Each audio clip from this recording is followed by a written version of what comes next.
दर्शक के साथ जुड़ जाते हैं तो बरेली से हमारे साथ पार्थ जुड़ चुके हैं। पार्थ नमस्कार, बताइए। जी गुड मॉर्निंग, नमस्कार जी। बताइए जी किसमें आईटी खरीदारी नंबर आपकी? जी भारत इलेक्ट्रॉनिक्स में है। जी 900 शेयर लिए थे 270 के रेट में 270 में। जी। तो और उसमें जानना है कि जी हाँ जी, बताइए।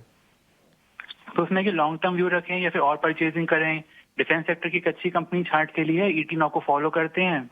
गौरंग साहब को अच्छे से फॉलो करते हैं। जी जी जी बिल्कुल। तो थोड़ा ओवरऑल व्यू के लिए गौरंग जी आपके पास ही आएंगे। आपके साथ हमने बहुत बार डिफेंस क्षेत्र के बारे में बात भी की है, आपको काफ़ी अच्छी जानकारी भी है। तो आप बताइए कि बीईएल इस सेगमेंट में कैसा नज़र आता है? इनकी जो खरीदारी है वहाँ से अब स्टॉक कुछ 10% ऊपर ट्रेड कर रहा है, तो यहाँ पे लाभ होता हुआ तो नज़र आ रहा है इनको। तो धन्यवाद पार्थ जी, हमारी राय सुनने के लिए और निवेश करने के लिए। लेकिन पार्थ जी, आपको एक बात बिल्कुल बताना चाहूंगा। पहले तो हम ये भी कहते हैं हमारे ही चैनल ईटीना स्वदेश के द्वारा कि आपको किसी एक क्षेत्र में या किसी क्षेत्र की एक कंपनी में जरूरत से ज्यादा निवेश नहीं करना चाहिए। इसका कारण यह है पार्थ कि आपका जोखिम बढ़ जाता है।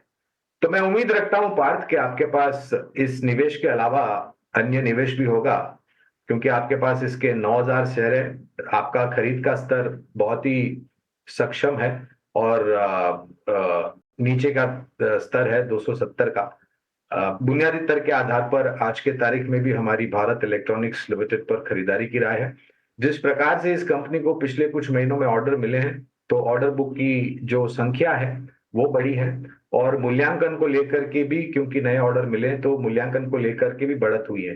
ये कंपनी रडार सिस्टम से ज्यादा कामकाज करती है और आधुनिक जो वॉर बैटलफील्ड होता है वहां पर हमारे सैनिकों की सहायता करती है आधुनिक टेक्नोलॉजी को लेकर के। और हमें जिस प्रकार से आज भी हमने देखा है कि सरकार के तरफ से रक्षा क्षेत्र को एक बहुत बड़ा ऑर्डर मिला है नए इक्विपमेंट्स खरीदने के लिए। लंबी अवधि का नजरिया है तो पहले तो बने रहे। अगर आपका निवेश जरूरत से ज्यादा भारत इलेक्ट्रॉनिक्स पे नहीं है, जो पूरा पोर्टफोलियो है आपका, उसका एक बड़ा हिस्सा नहीं बनता है, तो आप और भी जोड़ सकते हैं। करीबन 300 के नीचे अगर आता है तो आप और जोड़िए।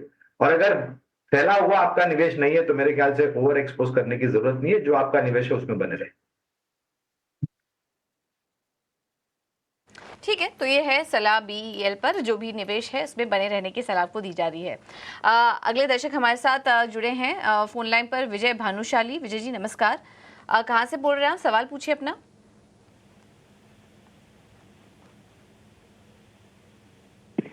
हेलो हेलो जी विजय जी, आवाज आ रही है हेलो आपको? सवाल पूछिए अपना।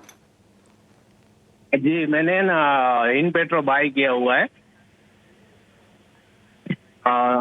ओके 435 पे मैंने बाय किया हुआ है। 1000 बाय किया हुआ है। 430 हाँ 435 पे। 435 पे इन आपने पेट्रो, कहा? हाँ 435। ठीक है, तो यहाँ ओके, तो यहाँ तो नुकसान हो रहा है। कितना समय दे सकते हैं आप विजय जी स्टॉक को? फ्राइडे तक। अक्षय जी सलाह दीजिए। एचपीसीएल शॉर्ट टर्म के लिए इन्होंने खरीदा हुआ है और फ्राइडे तक का समय दे सकते हैं। मेरे ख्याल से जो कच्चे तेल में वॉलेटिलिटी है, गिरावट है, उसको ये प्ले आउट करने की कोशिश कर रहे हैं। यहाँ पर 435 पे खरीदा था, हल्का नुकसान हो रहा है फिलहाल इनको, लेकिन इनके भाव के पास ही स्टॉक कारोबार कर रहा है। क्या सलाह देंगे एचपीसीएल में विजय जी को? जी तो विजय जी, आपने जो स्टॉक खरीदा है वो मीडियम या लॉन्ग टर्म के नजरिए से बहुत ही स्ट्रांग है प्राइस स्ट्रक्चर, बट आपका नजरिया सिर्फ एक हफ्ते तक सीमित है।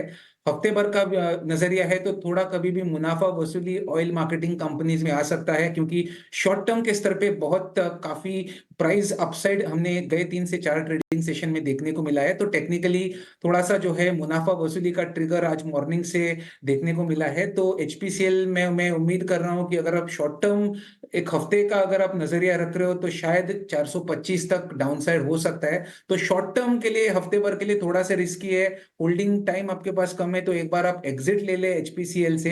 बाकी अगर आप ये ट्रेड में टाइम दे सकते हैं वीकली या एक 10-15 ट्रेडिंग सेशन का, तो फिर होल्ड कीजिए, पर हफ्ते भर के लिए मैं एग्जिट की राय रखूंगा।